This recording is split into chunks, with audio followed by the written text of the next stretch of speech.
Well, hello everyone. I am going today go ahead and replace my new wheel bearings in my 04 Mountaineer. If you watched my video earlier, I showed you how to pretty much take these spindles off and everything. Pretty easy to do. The only thing I got to do now is go up here at the top. As I start this project, I'm going to replace both wheel bearings in the rear, and you basically have to press them in, press them out. If you don't have a press, forget it, you're not going to get the job done. I have a simple press right here I've had for 2 years, just a simple 20-ton press, paid $189 for it, and it has been a lifesaver. You have to put it together, and I even have a video on here about the day I went out and bought this about 4 or 5 years ago. So you definitely got to have a press to do this job. Now, like I said in the other video, like I said in the other videos that I have done, I show you how to basically take one of these spindles apart, and it's pretty easy. The one thing I did not tell you, which was the shortcut, when you take the brakes off, the emergency brakes off, you do not have to take all of that stuff off in the back.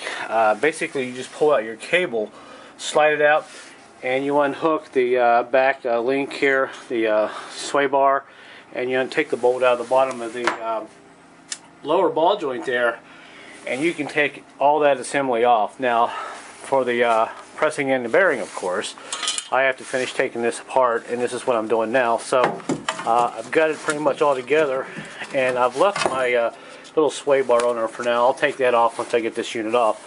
The trick to doing this here is I've got a couple of chisels. What you want to do, this is very important, because if you go beating on this upper control arm, you're going to bust it. This is aluminum, and I have broke these before, but not taking special care. So what I like to do is take a chisel, go in here, and slowly spread that knuckle apart enough to slide it off of the upper ball joint there. I actually have a couple of chisels here, so I'm going to go ahead and hit this and kind of spread that apart and slide that off there so you can start taking this wheel bearing out. So let me go ahead and do that, and I'll set the camera down. I'll be right back.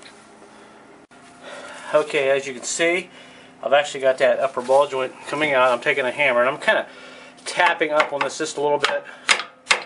Not much, just enough to pull that out of there. And there it's out. And there's the upper ball joint. Now, it's a good practice if you are having any noise in the back. You might want to check this, because I've had to replace these. These ball joints are pretty easy to replace once you get the rear spindle out. And just go in here and check that, and you can usually feel this one is in good shape. Should be able to move it. It should be kind of hard to move around, not really loose or anything. Shouldn't make any noise. So I'm okay there. So there is the spindle. Let me take this out here in the light. Since my press is set up over here by the light, and I'll set this out here on the ground, and what I've got to do is flip it over, and there is a ring right there. I'm going to pop that snap ring out. Then I've got to set this up on the press, and I've got to get something that is the same diameter as the center hub. Push this down that way.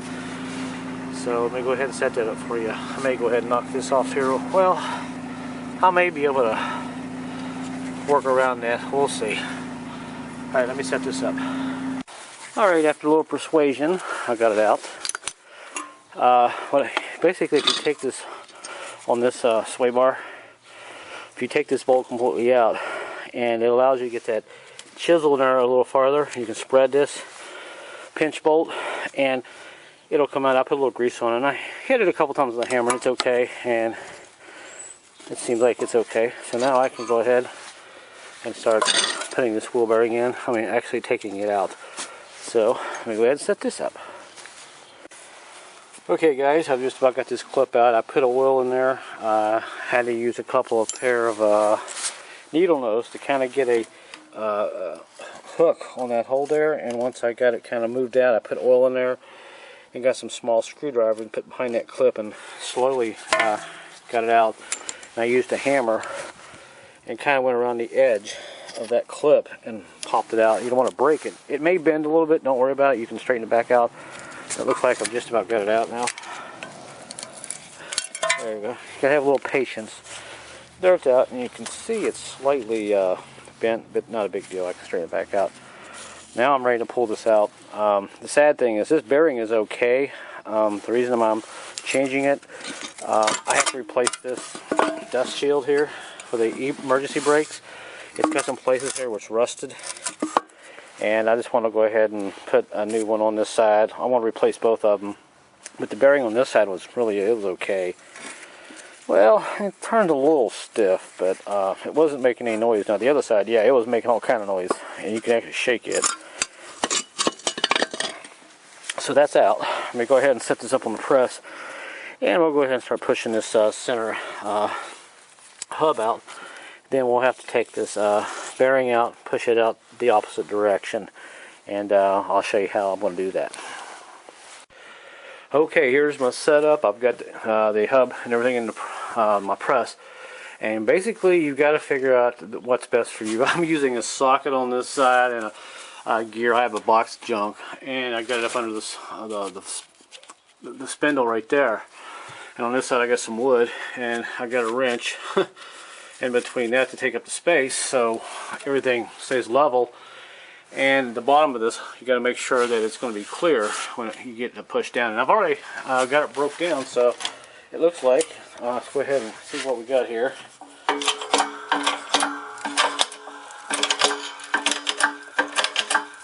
There it goes, if you can see it or not. First time you do it, it'll probably bang, click, scare you, but once it gets going, it usually comes right out. If you can see on the bottom here, yeah, it's coming out. So go ahead. Kind of hard to do that and hold the camera at the same time. And so that's actually, this is probably the hardest part, just getting this centerpiece out first. There it goes. And like I said, you just got to basically set it up what's the way it's best for you. And the main thing is you got to make sure you get the support under the spindle itself. And if you notice, this is not directly across from each other. It's sort of like at 6 o'clock and like at 3 o'clock, so it's kind of wishy-wishy. Alright, so that's out. So let me go ahead and clean this up and flip it over. And we'll start pushing this bearing out. Okay, now here's my setup to take this bearing to push it out. You know, you just, like I said, you got to set it up as best for you. I've got a gear on this side holding that knuckle up there, spindle, whatever you want to call it. And then on that side I got my wood, and on the top I've got this old round junk bearing. Now, first thing you notice is you got this lip on the outside.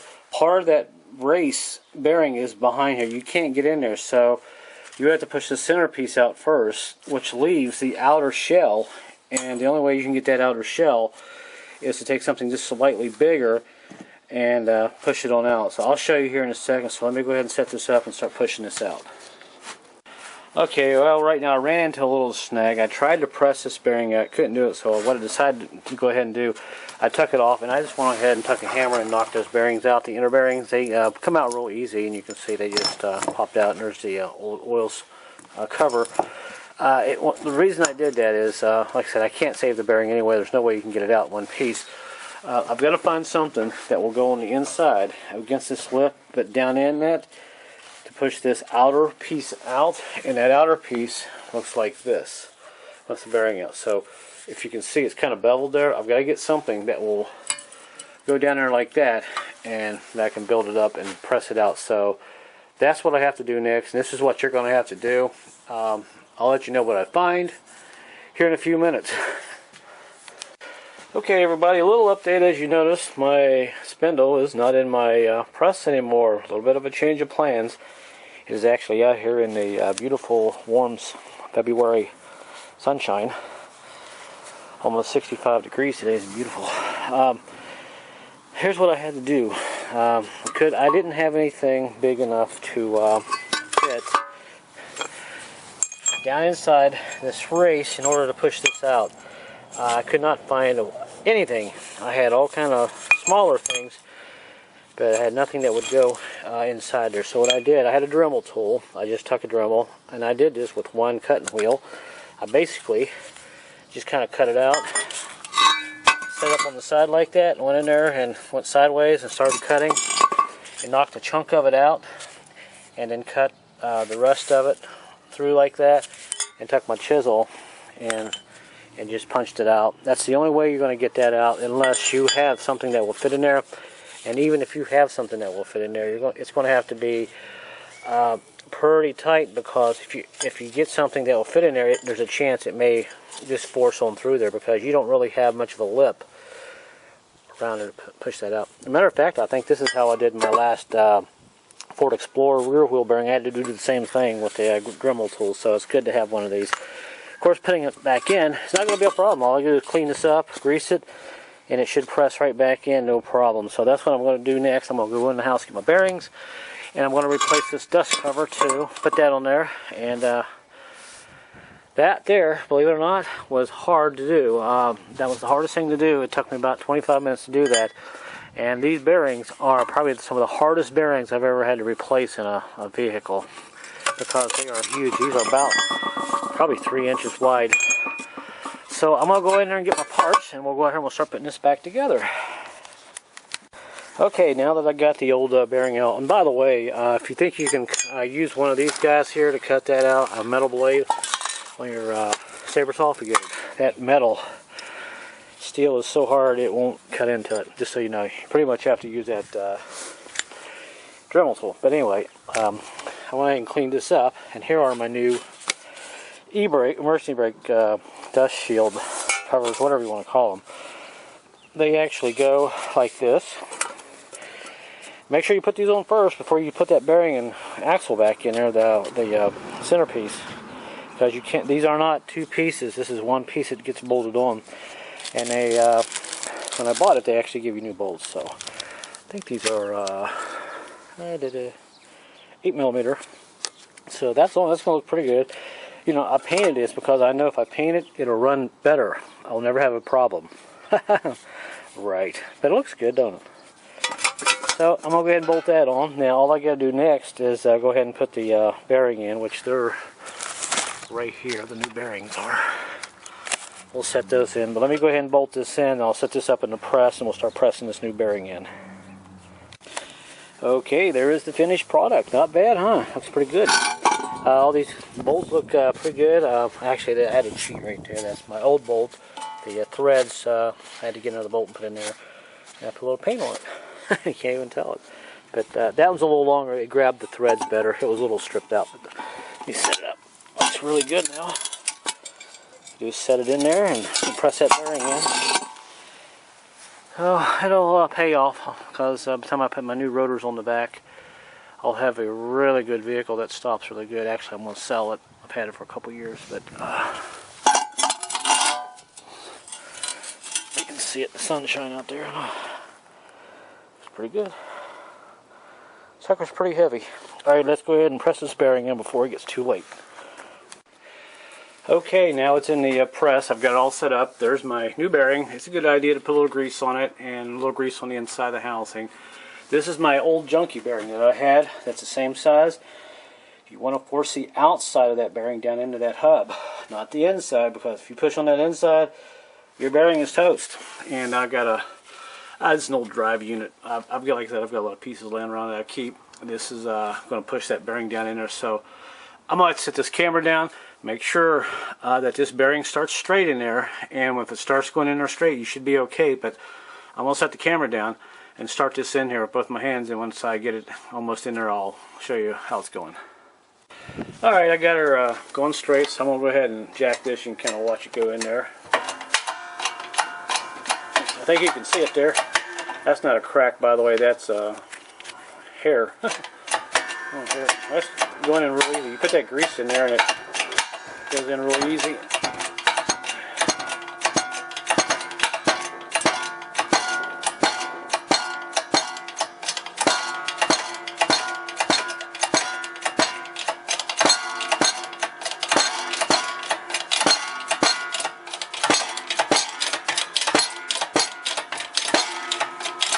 And you can tell when it's all the way in, you'll get a lot of pressure buildup. So there we go. And now I'm going to take it out and we'll put that clip in real quick here. Alright, I got the clip in. I don't know if you can see that there. Sun's shining a little bit, kind of at an angle. Make sure you clean that groove up before you put that clip in there. And that wheel bearing, it's in. So now we're going to go over and press this hub in. And this will be finished. So let's go over and do that. Okay, now here's my setup to press this hub back on. As you can see, I've got it started there, and I got a little grease down there. I've got the hub upside down. The spindle's up on the top. I've got a socket there, and I've got this gear that's the same size as the inner portion of that bearing.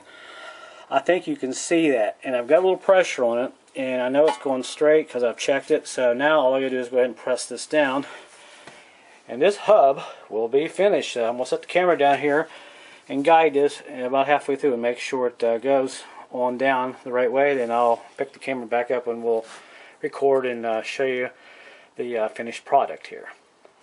Okay, now I've got her about halfway going, so we'll go ahead and jack this up, and I'll try to hold that camera as steady as I can, and you can see it going down. And once it starts going, it goes really easy, and that grease really helps to get that on there.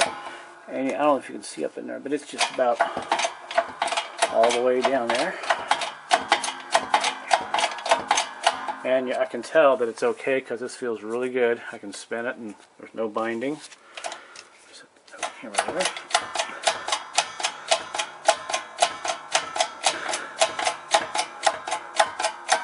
And that, my friend, is one finished hub assembly and new bearing.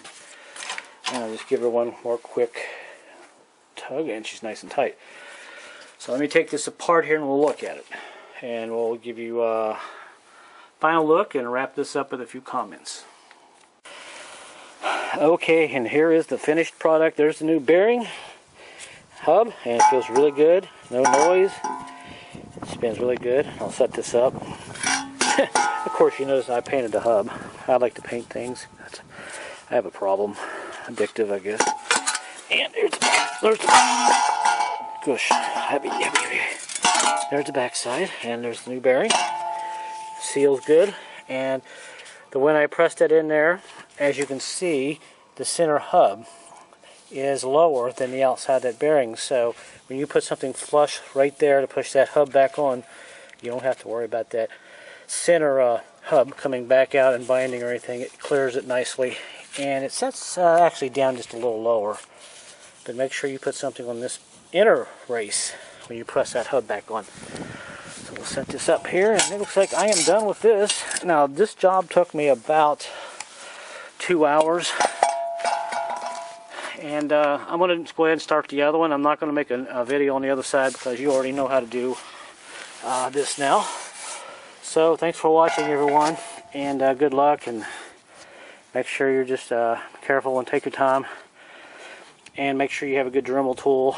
And like I said, you will have to have a press. If you're not, maybe you can find someone that's got one or take it to a machine shop. But then you're going to be delayed probably just a little bit longer.